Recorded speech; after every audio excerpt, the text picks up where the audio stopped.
Implementasi manajemen kurikulum Merdeka Belajar dalam konteks Pancasila.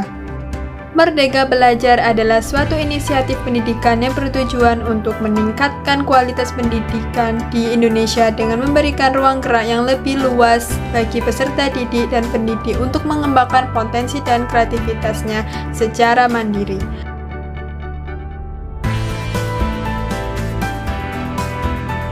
Dalam implementasi Merdeka Belajar, perlu dilakukan manajemen kurikulum yang baik dan efektif dengan mengacu pada nilai-nilai Pancasila sebagai landasan moral dan etika dalam melaksanakan tugas dan tanggung jawabnya. Berikut adalah beberapa prinsip manajemen kurikulum Merdeka Belajar dalam konteks Pancasila. Yang pertama adalah kreativitas. Manajemen kurikulum Merdeka Belajar yang harus dilakukan dengan prinsip kreativitas. Prinsip kreativitas yaitu memberikan kebebasan kepada peserta didik dan pendidik untuk mengembangkan potensi dan kreativitasnya secara mandiri tanpa terkekang oleh aturan.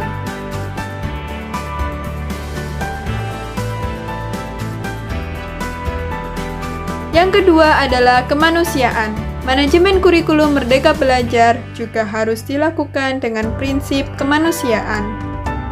Prinsip kemanusiaan yaitu menghargai hak-hak asasi manusia peserta didik dan memberikan perlindungan terhadap tindakan diskriminatif atau kekerasan dalam pengembangan kurikulum.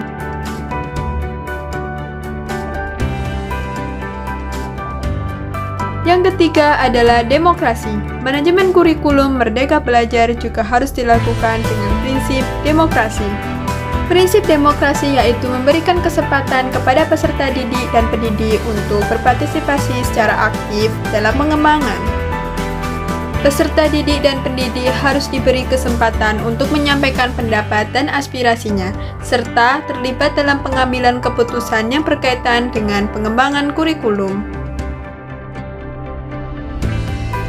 Yang keempat adalah kebenaran. Manajemen kurikulum Merdeka Belajar juga harus dilakukan dengan prinsip kebenaran. Prinsip kebenaran yaitu memberikan informasi yang benar, jujur, dan transparan terkait dengan pembangunan kurikulum. Peserta didik dan pendidik harus diberikan informasi yang akurat dan tidak boleh diberikan informasi yang menyesatkan atau manipulatif. Yang kelima, kebersamaan. Manajemen kurikulum Merdeka Belajar juga harus dilakukan dengan prinsip kebersamaan. Prinsip kebersamaan yaitu membangun hubungan yang harmonis dan kolaboratif peserta didik, pendidik, dan pihak-pihak terkait isinya dalam pengembangan kurikulum. Kebersamaan juga berarti membangun lingkungan pendidikan yang kondusif dan inklusif bagi setiap peserta didik untuk dapat belajar dan berkembang secara optimal.